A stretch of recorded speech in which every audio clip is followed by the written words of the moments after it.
Bonjour et bienvenue sur Unity Pixel Art, la chaîne FR consacrée au pixel art. Dans le tutoriel d'aujourd'hui, je vais vous apprendre à réaliser un panneau d'information pour votre RPG d'après une référence réelle. Rendez-vous après l'intro.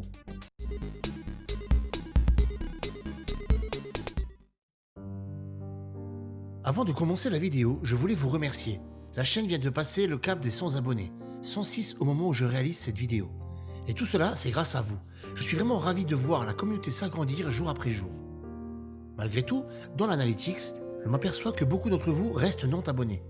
N'hésitez pas à vous abonner à la chaîne pour ne rien manquer. Et n'oubliez pas non plus de mettre un petit like en fin de vidéo si cette dernière vous a plu. C'est la récompense des créateurs. Allez, passons à la vidéo. Je crée un document de 48 x 48 pixels. Il faut garder en tête de reproduire ce qui caractérise l'objet avec le moins de pixels possible. Je commence par les poteaux, je fais une ligne verticale de 3 pixels, puis j'élabore le cadre du centre en lui donnant une certaine épaisseur.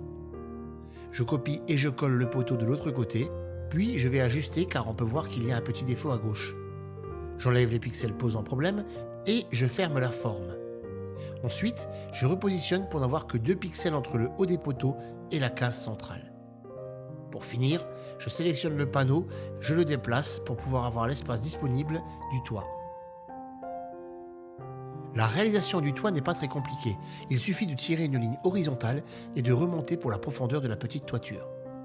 Je ferme la forme et je n'oublie pas d'effacer les 4 pixels de chaque coin. Enfin, je crée la séparation, je redimensionne sur la largeur et nous allons pouvoir passer au remplissage. J'utilise des couleurs avec un ton moyen et je remplis le bois puis le toit. La couleur de premier plan est plus claire pour le petit toit. En même temps, je remonte un peu la ligne qui sépare l'arrière de la toiture. Et je colorise la zone restée vide. Il est temps maintenant d'embrer un peu tout ça. Je vais texturer la partie haute du cadre en lui ajoutant une petite ligne de reflet sans aller dans les tons trop clairs. Puis, je rajoute une ligne marron pour terminer le biseau. Ensuite, je vais ajouter des petites zones d'ombrage sur la longueur des poteaux, mais je prends soin de ne pas les placer en symétrie pour gagner en réalisme et casser l'aspect répétitif. Un problème qui se pose souvent lorsqu'on élabore des assets 2D avec si peu de pixels. N'oubliez pas de placer 4 petits points aux 4 coins du cadre pour renforcer son aspect. Nous allons texturer le toit. Rien de bien compliqué. On prend la couleur de l'arrière-toiture, puis on place une bande horizontale suivie d'un pixel foncé tous les 4 intervalles. Nous venons de faire des lignes verticales pour l'espacement des tuiles, puis un autre pixel foncé en fin de ligne. Enfin, je dessine à nouveau une ligne horizontale pour réaliser une séparation centrale. Et à chaque intersection, je replace un pixel foncé pour marquer les tuiles. Il ne me reste plus qu'à venir réaliser des petites bandes de reflets clairs larges de 2 pixels. Je prends bien soin de les placer au milieu de chaque tuile pour avoir un rendu agréable. Je réitère l'opération mais en inversant cette fois-ci les couleurs, puisque la zone est censée se trouver dans l'ombre. Par contre, j'ai fait un petit oubli ici. N'oubliez pas de mettre une ligne de reflet sur la première tuile de gauche également. Et de remplir d'une couleur foncée les séparations verticales au lieu de les laisser en clair. Après avoir terminé cette étape, nous pouvons aussi effacer les pixels extérieurs pour creuser un peu les formes et en finir avec l'aspect trop rectiligne. Eh bien, il va falloir réaliser quelques imperfections sur le bois du cadre. Je le réalise assez simplement en alternant des pixels avec la couleur adjacente. À ce niveau, j'aime bien tester si certaines couleurs rendent mieux que d'autres. C'est pourquoi, parfois, je remplis plusieurs couleurs juste pour vérifier l'intégration avec le reste, et je n'hésite pas à revenir en arrière pour annuler certaines actions.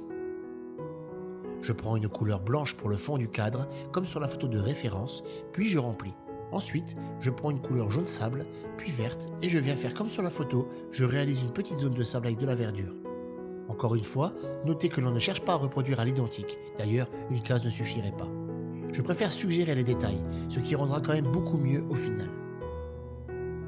A l'aide d'un gris clair, je vais ombrer le dessous du cadre, ça assombrira légèrement et renforcera un peu les détails par la même occasion. Je retouche certaines zones avec le vert pour agrandir un peu, puis je décide de créer une rivière à l'aide d'une couleur bleue pour l'eau. Je viens dessiner ce qui ressemble à une petite rivière. Enfin, je prends les couleurs que j'ai utilisées pour créer cette carte et je place un pixel pour faire la légende. Notez comment le fait de suggérer les choses marche bien ici. Je vais même créer le saut à droite en plaçant un pixel. Voilà qui termine le tutoriel les amis. J'espère qu'il vous servira pour la création de vos propres assets. Dites-moi en commentaire si vous avez réussi le tutoriel. Merci d'avoir regardé cette vidéo, laissez-moi un pouce bleu si elle vous a aidé, abonnez-vous pour en voir d'autres, à bientôt, ciao.